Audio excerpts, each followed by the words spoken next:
great to meet everybody. I am Tanu Chellam. I am the SVP of Product here at Seldon, and today we are going to talk about data centricity. This is a topic that is close to the hearts of people in Seldon, and it's actually part of a series. So this is the first of many webinars on this topic, so stay tuned for the future ones. And today we'll just talk through what data centricity means, how does it work for you, and so let me quickly go through some of the agenda. The plan is we'll talk through the definition of data centricity and how Seldon sees it in MLOps, go through the advantages of the data-centric approach to MLOps as opposed to some other approaches, look at questions you may want to consider when choosing an MLOps solution, and then Seldon's approach with how we've thought through one of our offerings, Seldon Core 2. And lastly, ending off with some practical explanations and applications of what you can do with us. And happy to take questions as we go along. So if you have questions, like Alex said, put them in the chat and ask them in the Q&A section. Either one works, and we'll get started. Cool. So I did say that data centricity is at heart and close to our hearts at Seldon. It's not the only thing, though. There are three main tenets of our ethos and how we think about our products. The first one is data centricity. It's the most important, and we believe in helping our customers to put data at the heart of what they do, even in their ML workflows. The second is modularity, making it plug and playable. And then the third is this real focus on real time. We want to enable our customers to use our software in such a way that there is almost immediate processing time. And that's basically been our big focus on how we've built our products.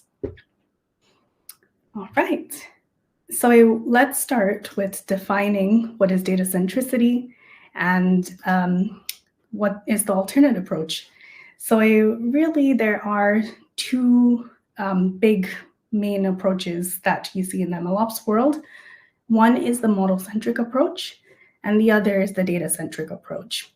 So historically, we've ourselves taken the model-centric approach, and so you would see that in one of our older offerings, which is Seldon Core 1, where we put the ML model at the heart of deployment and putting your ML products in production. What that really meant was because when we started putting Core 1 together, ML was typically seen as there's one input, it goes to a model, and then there's one output. And that was actually the extent of what we were seeing in the market. As the years evolved and our views of the world evolved as well, and the customers that we had, their needs evolved, we noticed that there were a couple of things that kept standing out. One is ML models weren't so insular and individual anymore. Actually, the relationship between models became increasingly important. And then the second is that there was a real emergence of data being important and data being at the heart of what the outputs of the models are doing. So can you rely on the data? How high quality is it? Therefore, how is your model performing against that? Which really led us to thinking into this data-centric approach. So the way that we see it, the model-centric approach, which was our Core 1 world, and now our data-centric approach with our Core 2 world, has two really big differences. In the model-centric approach, as we discussed, the model is the most important. However, in the data-centric approach, it's actually the flows of data and the management, integrity, quality, all of that to help inform it. So the side on the right is really just explaining representatively through a bit of a graph view of how complex ML systems and applications have gotten. So you could have multiple steps before you even get to your output. And some of those steps might be synchronous, some of them might be asynchronous, and some you might want to test between experimenting even within versions of models and switch them in and out. So therefore, looking at it holistically rather than individually as models, you just take a model, you deploy it, is not as useful as looking at it as holistically as possible. So that then takes us to terminology. So I mentioned a couple of words and I wanted to clarify what I meant when I'm saying it. First, components. So here, everything that you see in the boxes, including the database boxes, are components. They're different types of things. They're deployable artifacts as well as inputs and outputs. And each of those are nodes in the inference graph. And then the inference graph itself is that representative view of the inference logic and data flows. And so where I said the world is becoming increasingly about the relationship between models, it's not just the relationships between models, but it's actually a relationship between components that are deployable at all. And so components are the building blocks, and connecting them and putting them together, we get that inference graph view. The last one is a word, application, that we've sort of coined to explain what the application of the inference graph is. What is the business use case that this inference graph is trying to work towards? So here I've abstracted away the business use case, but all of this representative in how our customers are using our software and how you're thinking about your ML applications. There's always a reason why you've put them together in that form. And so putting that explanation of what sort of business use case does that inference graph apply to is extremely helpful, especially when you look at, is my overall ML application matching the needs of my business? For example, if it is a company that is looking at recommendation engines and you have multiple steps of your process to get to that recommendation, are those steps and are those components the right ones? And have you connected them from their relationship perspective in the right way? All of that is helpful to consider when you look at data-centric approaches to MLOps. All right, so now we've described the terminology, moving on to the advantages of the data-centric approach and why we've chosen it. I know this is a pretty heavy slide, so let me go through it one by one. The first is one of the thought leaders in the machine learning operations space, specifically Andrew Ng, was the one who came up with this quote, where improving data is not a pre-processing step you do once, it's part of the iterative process of model development. I really think this is at the heart of why we do data-centric approaches and why we at Seldon believe in this as well. There's also a whole bunch of benefits we get from taking the data-centric approach. For example, and let's go one by one here, the model-centric approach can actually end up wasting expensive compute because you're training and retraining large models to fix data issues. Instead, what you could do with the data-centric approach is look at data quality in its individual pieces, especially if you have broken up a gigantic model into its component parts.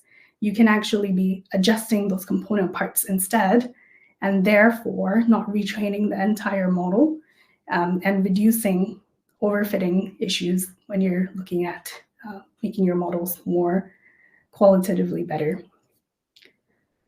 Then the other one, for the model-centric approach, it does require retraining models for every new data set. So sometimes people look at retraining on a scheduled basis. Sometimes they look at it based on an event, like, is there enough new data coming in that it's time to retrain our model? Here with the data-centric approach, you can look at a standardized set of data pipelines. So you don't have to retrain for every new data set, or you can do it for parts, again, of component parts of your specific ML application or inference graph, rather than doing it as a whole if you have one gigantic model that you end up deploying. So basically, the act of splitting up your model into its component parts can help you to therefore incrementally retrain parts of it, which therefore helps with even scalability in this context. Earlier, we talked about it in terms of the data science approach of like how you can improve your model quality.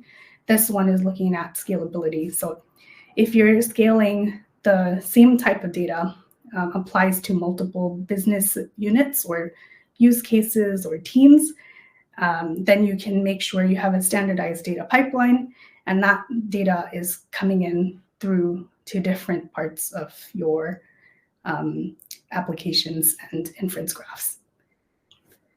The third one is on diagnosing issues. So at the moment, with the model-centric approach, you really just have to rely on retraining, and this might be a trial and error method, which ends up being more costly. Instead, with the data-centric approach, you can have data lineage tracking. So you can have drift or outlier detection and error detection all happening on an asynchronous or synchronous basis, but on a timely manner, so you can resolve it when it happens. And you can basically troubleshoot if something goes wrong, or you're closely watching something and something changes and you're not expecting it. You can know exactly where it happens because of that, looking at data flows. Next, in terms of the model-centric approach, data patterns just shift constantly in real-world scenarios. Ideally, you create a model based on the data that you see one time, and it just stays that way forever. But that's not the reality of what we see our customers going through. There's just constantly needs for changing data patterns that you need to adjust your models for. So again, here you can use drift detection or outlier detection to monitor it in real time. Then therefore you can decide at what point do you need to retrain, or you can even inspect like where the segments of data have had a drift in therefore adjust your models accordingly without retraining it entirely. With the model-centric approach, there's also teams that tend to work disconnected. You kind of have your data engineering and data science teams work independently, get your model into a state where they're ready to deploy, and they give it over to MLOps or DevOps engineer, who then deploys it.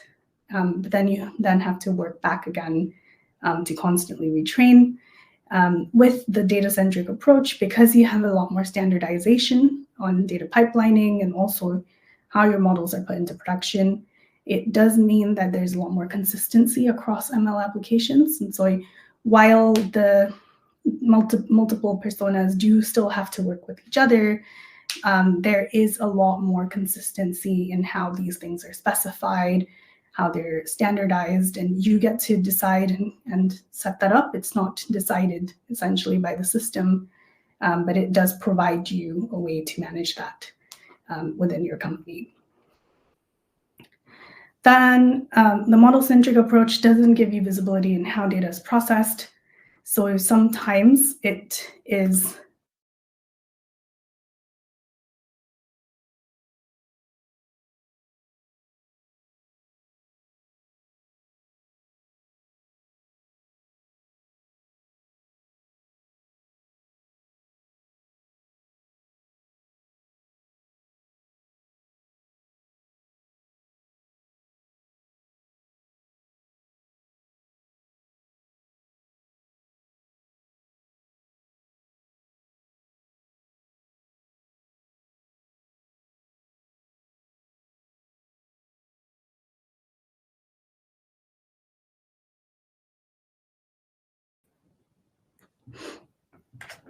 Sorry about that. I don't know why my screen just went away, but I am back.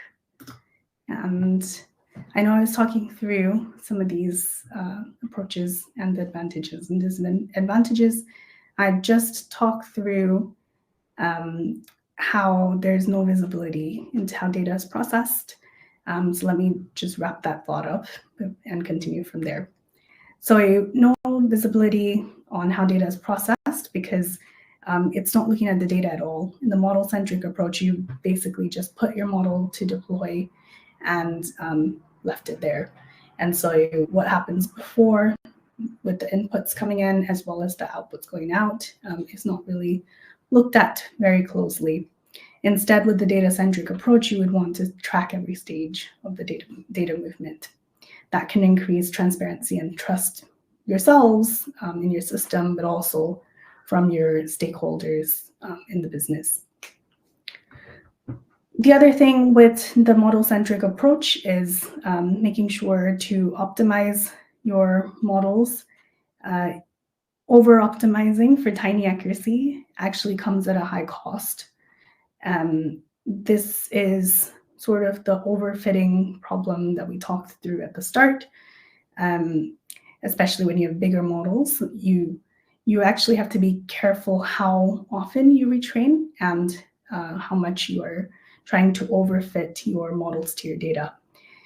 Instead, with the data-centric approach, you're actually constantly looking at fixing your data quality, which therefore leads to the component-based improvements to model quality, and that we see it as a better approach than hyperparameter tuning as a follow-up. You can still do the hyperparameter tuning, but it'll be as an addition rather than relying purely on it. Lastly, a bit more on the ethical side, removing bias via model tuning is quite difficult in the model-centric approach because you're not actively looking at your data to see is there bias in the data that's coming in. Instead, with the data-centric approach, you're fixing your bias at the root, looking at balanced data sets, what happens before you put your models into production. And then if there's new data coming in, you can be analyzing it when it comes in rather than doing that dependent on how the model performs. So you can look at it as you get your input as well. Right, so that was quite a big deep dive on how we see the advantages of the data-centric approach. So then coming back to our key tenets, there was data centricity, modularity, and real time. So we spent most of this time talking through data centricity because that definitely is the most important of the way we look at our customers' needs and how we built our software. But modularity is also really important. We want our customers to be able to plug and play components without breaking your application. And this is something like looking at your inference graph, which is abstracted here. You might say, actually, I no longer want to use model A in that place, and you can very easily replace it with a new model, model D, without breaking the whole system. Just because you've put your pipelines in place, it means that switching out your components, whether it's different versions of your model or entirely new models, is something that is a lot more scalable and is sustainable. So you don't have to bring your entire system down just to switch out one component. So you can be deploying new models or new versions of your models or new components as you go along. Right, and then the third key tenet of our ethos is real time. And how do we see real time? So real time, really, we see it as two parts. One is how most people think about real time. It's like immediate processing of individual data points. It's irregular, it's just happening as and when there's new data. That actually means that you're dealing with high complexity because you're not expecting the data to be coming at any one time. It just is constantly coming in whenever there's new data. And it requires a lot of flexibility because there's potentially then the need to have many changes on the fly. Streaming we see as mostly a subset of real time. we know that sometimes people see streaming as an extension or parts of batch-like behavior. While there is that small overlap with how batch processing works, it's primarily real time. Just because it's almost real time in terms of how often you're getting your tokens or data streams, it also requires continuous processing, as you also would do with real time. It's going to be hard to predict your intervals as well, because it's also happening regularly and irregularly, just dependent on how often you have your streams of data coming in. And then it also comes with high complexity, just because you have less predictability on how often that stream of data is coming in. And in terms of flexibility required, it's relatively moderate, because the stream adjustments might be something that you would be able to control. Sometimes you cannot control it, so it depends on where you're streaming that data from. On the other hand, with batch processing, which is also things we can do, but we're not as focused on, our focus very much is on real-time inclusive of data streaming. With batch, you have slower processing because you're waiting for chunks to accumulate, and you have regular intervals. And so there's low variations of how often or frequency of when new data is coming in, just because you're literally waiting for that to be happening, or accumulating a certain amount of data before you send it, or accumulating for a certain period of time before you send it. That basically means there's moderate complexity. It's not so hard.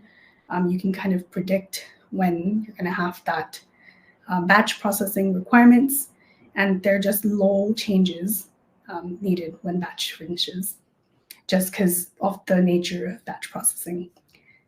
So our focus has been on real time, which is inclusive of streaming, and therefore we do some batch-like capabilities, and we can still do them. It's more when it gets to how we've set up our system. It's meant for real-time streaming, which is why the world of LLMs and GenAI is actually something that comes as a part of how Seldon has operated quite effectively. Okay, then zooming out a little bit. So when you are choosing an MLOps solution, there are a couple of questions you can consider. There are 4 main pillars to look through from our perspective. One is about flexibility. The second is on standardization. Third is on observability. And the last one is on optimization. And optimization can be cost, resource, whatever kind of metric you want to look at more. So the reason why we've chosen these sort of 4 segments is because as we looked at how data-centricity provides some value, and how modularity provides value, and how real-time provides value, if all of those things are things that are important to you, looking at it from these 4 lenses, therefore, is quite helpful to consider an MLOps tool. So you're going through the types of questions you would ask for each theme. For flexibility, your questions could be, can the tool or the software integrate with multiple data sources and other MLOps tooling that you already have in your system? You might want to look for multi-cloud, on-prem, or hybrid type of support, especially if you are not fully on one type of cloud, or you're not fully on prem, but you have sort of a mix of the types of environments that you need to be working across. This might be a good question to ask. The third one could be around model and component chaining. This is particularly important when it comes to that data centricity. So can you chain the models and the relationships between them, so that for yourself, you know what the dependencies are, but also for your overall application to be useful to that overall business use case that you're working towards. Then on standardization, looking at the support for specific deployment patterns. Does it work across different runtimes? Does it allow modular workflows? And does it support model or component versioning? So you can have your standardization across your workflows, while at the same time not be limiting your different teams or business units from having the customizations they need or the configurations they need to be able to do what they already have done with MLOps currently. The third one is on observability. So we're looking here at real-time data ingestion, streaming, monitoring, and monitoring from two different perspectives: operational monitoring like uptime and latency, versus also data science monitoring, like we talked a little bit about drift detection, outlier detection, looking at when to retrain your models. All of those, are there capabilities to be able to do that? Then trace model outputs. Can you trace them to specific data transformations or things that have changed with your data in any form? And could you detect outliers or drift at all? And then lastly, on optimization, I did mention it could be for cost. It could also be for resources. So first, can it handle the high loads of requests and responses coming in and do that in a way that's performant? Then can it handle the complexity of your ML systems or applications? Some of our customers have really increasingly complex pipelines that they have set up. And so it's important to know that whatever software system you use can handle that. And lastly, are there anything like functionality that the software has to help you with resource allocation? For example, is there a way to be more efficient in how you are loading your models when you're putting them to deploy? Right. So from our perspective, we do think that Seldon Core is completely enterprise ready. Many of the questions that we've put down here are things that we've considered when building the MLOps tool for you. So Core 2 as a framework does take into account a lot of those things that we've talked through. Just a quick revision of what we've done. So I talked about how our previous version of Core, which is Core 1, did start with that model-centric view, and Core 2 is the one with that data-centric view. The reason for that is when we started Seldon Core 1, that was in 2014, and the world at that point was just looking at ML models as an input and then having an output. And we were one of the first and early movers into the data-centric world with Seldon Core 2, which we launched in 2021. So soon after we had heard of Andrew Young talking about the data-centric approach, and it really felt like it would help our customers. We started working on that. And so at this point, Seldon Core 2 has been around for 4 years, and we've learned quite a lot in that time to build it up into a place where we can vouch for its stability and its reliability as a framework. It's also built on top of numerous research papers and blog posts that we've collaborated on, some of which were with universities. For example, the desired data for next generation ML model serving, as well as better data discovery and collections, were 2 different research papers we worked with the University of Cambridge to produce. A professor there called Neil Lawrence was the one leading that research, and we worked closely with him and his team to basically come up with tenets of how data-centric MLOps could work, and built that into Core 2. And then there are other research papers that have also influenced how our product suite has come about.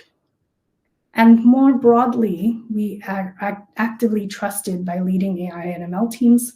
Some of our logos are listed here, and some customers, while big, haven't yet given us approval to put their logos on. So there are still more that we serve that are actively using Seldon to put models into production, and we'd love to talk to you if you're interested in doing that with us.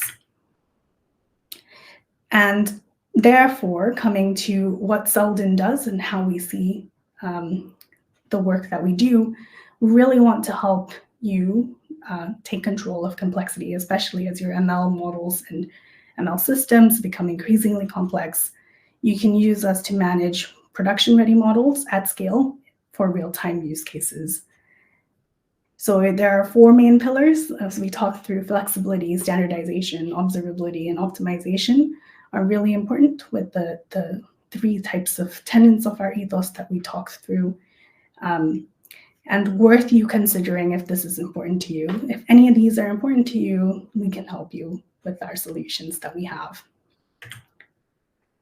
So where does Seldon play? So we work closely with model development side of the business.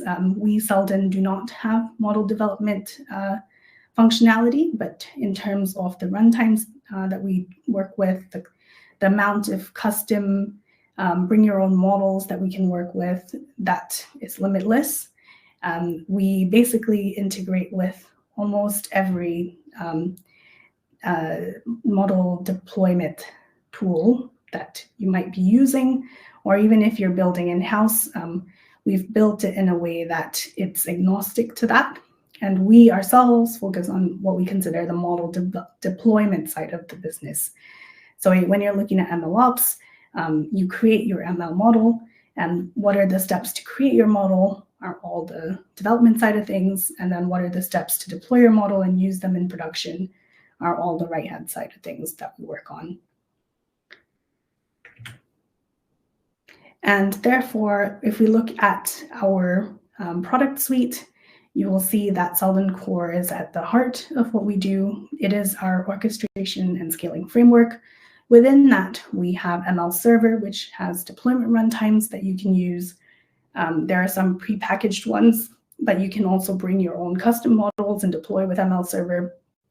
And if you have GPU-based models that you want to work with, especially when you're looking at LLMs, we have 2 different options. One is you can deploy via Triton as well with NVIDIA. That works well with Core 2.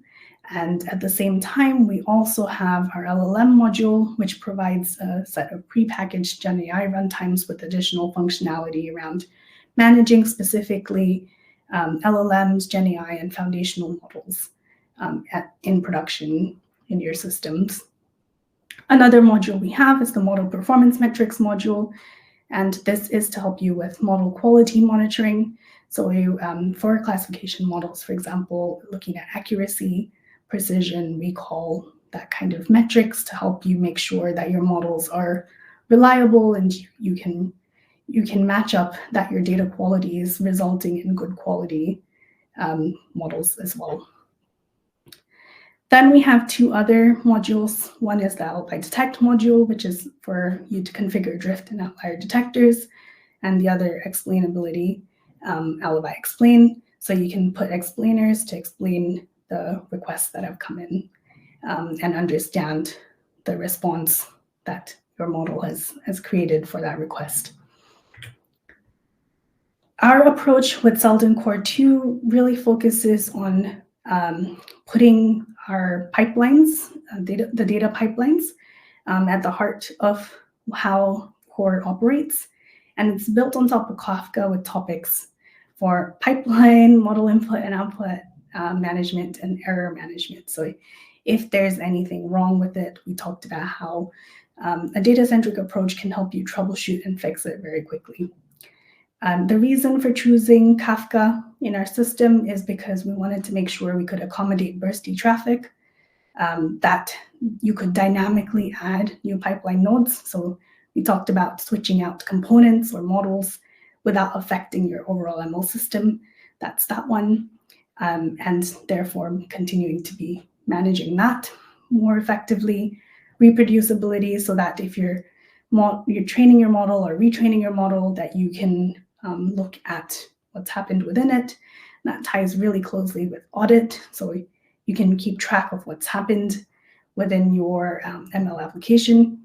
And then scalability, so can you scale it out to as many models or components you have in your system without breaking the performance of it overall.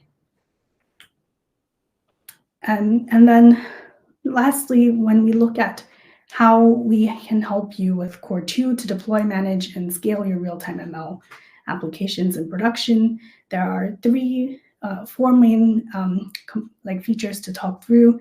One is server management, model management, the concept of pipelines, as well as being able to do experiments with them.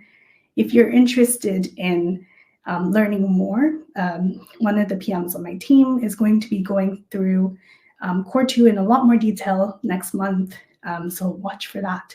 And he will talk through the more details about Core 2.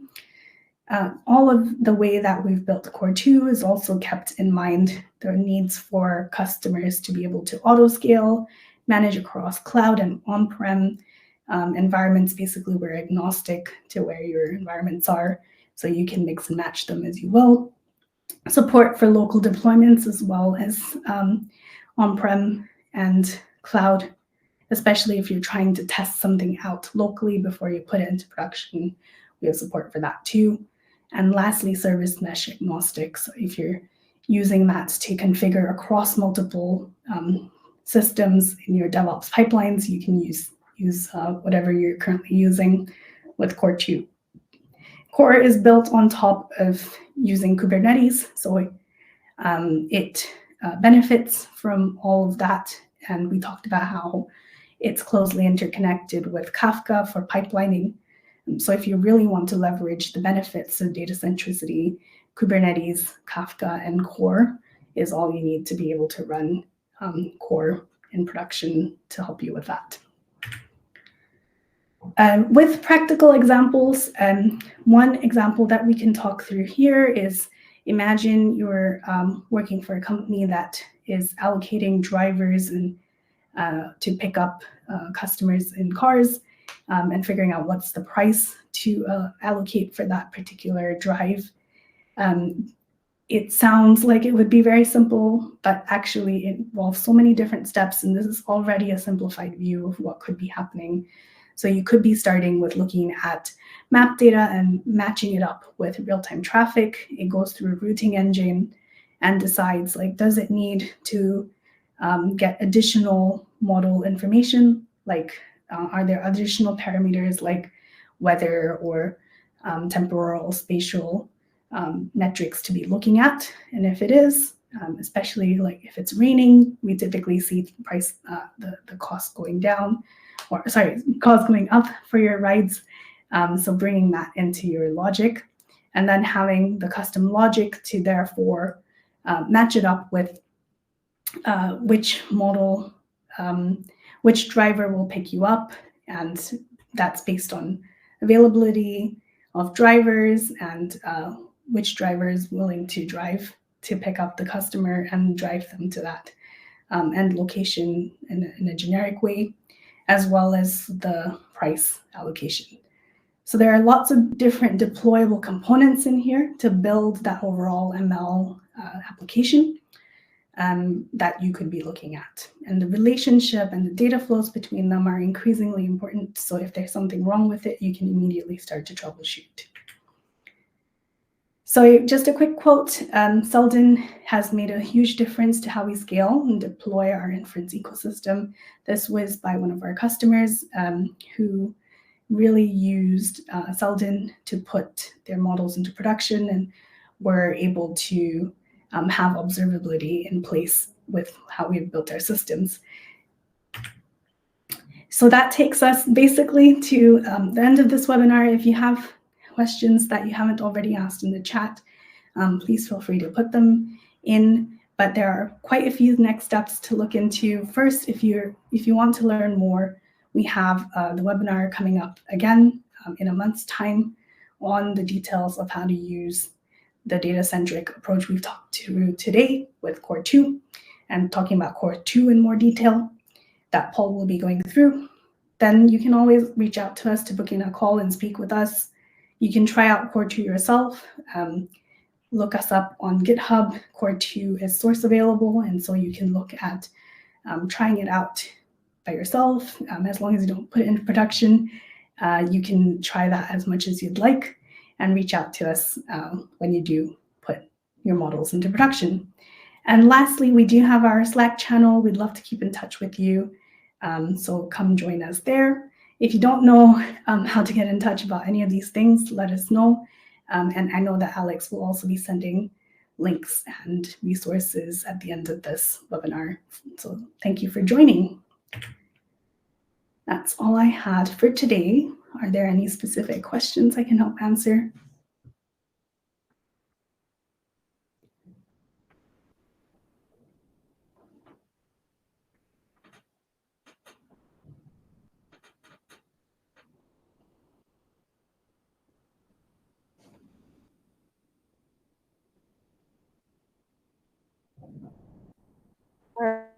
See any questions come in, but of course, should you have any questions, you can always reach out to any of us on the Seldon Slack community, as well as marketing@seldon.io, and we will happily answer any questions you have.